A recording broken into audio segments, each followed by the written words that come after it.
Outdoor Adventures.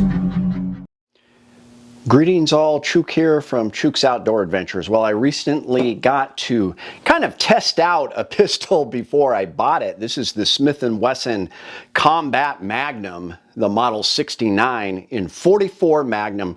Really interesting pistol. So of course, in coming up with the L frame, it was meant to fill the gap between the smaller K frame and the larger N frame, and they used the same grip as a K frame with a little wider cylinder and a better barrel. And of course, everyone knows my favorite firearm is the Smith and Wesson 686, which is also an L frame. So it's kind of interesting that they put a 44 Magnum in that same size revolver. So I've always been fascinated with this pistol, this revolver. It's been around for a while, but I got a chance to shoot it. We're going to take it to the range, take a close look at it, and I'll give you my thoughts.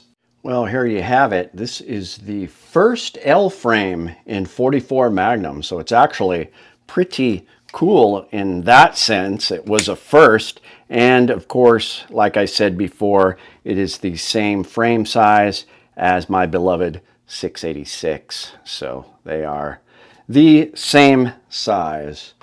So it's pretty light, 34.4 ounces. And like I said, I would prefer probably the snub nose. I think would be a little bit cooler for carry. I would like that at least, but this is the 4¼ inch barrel and kind of an elegant revolver. It's just sleek, but it does have this two-piece barrel design. It's got a threaded barrel and a shroud, and they did this because it was cost effective and supposedly improves accuracy, but I don't know how I feel about that in a 44 Magnum. Now, of course, the biggest disappointment is I was able to fit these in and just barely close the cylinder and it wouldn't even turn. So these are heavy 44 Magnum plus P plus 340 grain hard cast.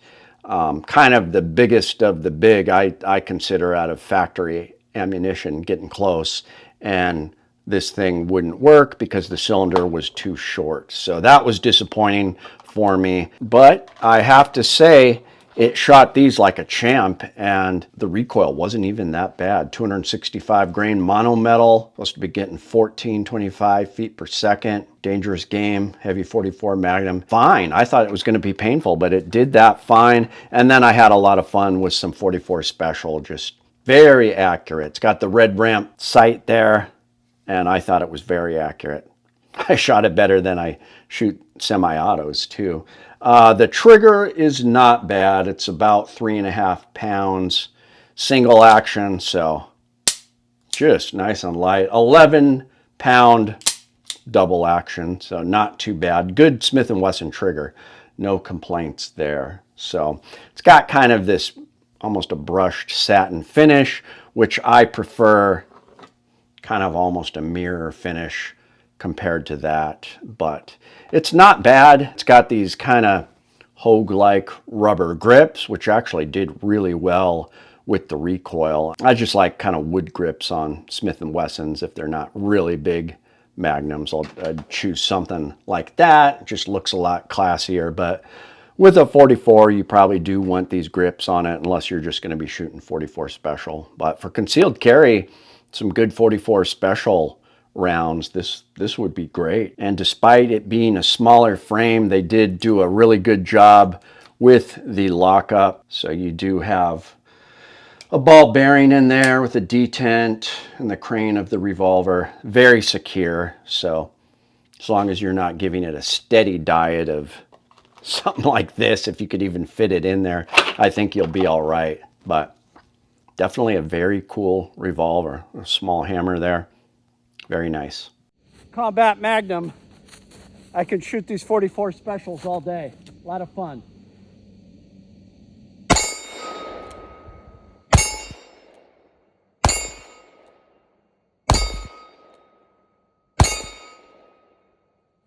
No recoil.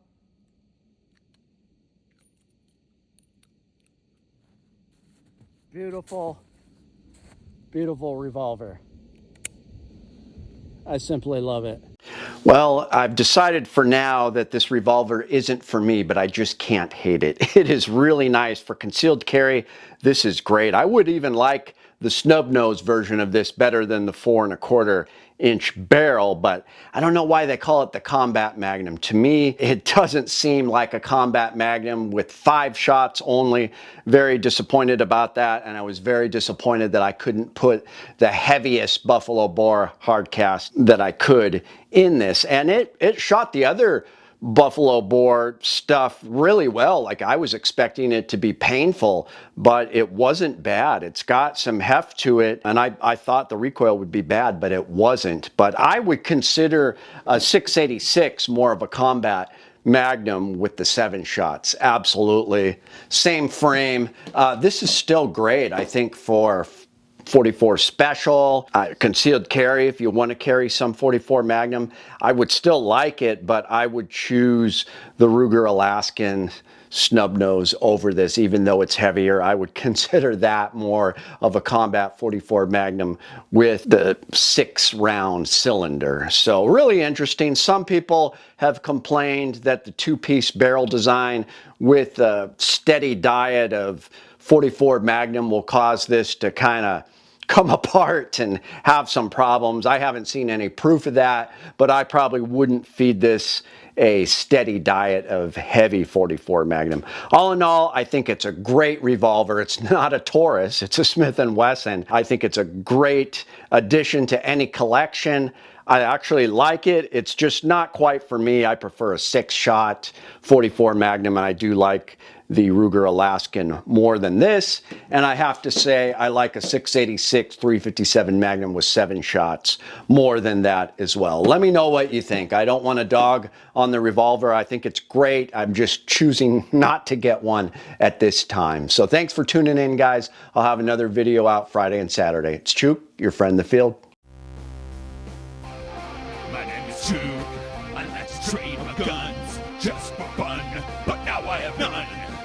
Oh, look, get shot by a bear, but I don't care. I got a 10mm. Chuke's Outdoor Adventures. Watch you all die every time.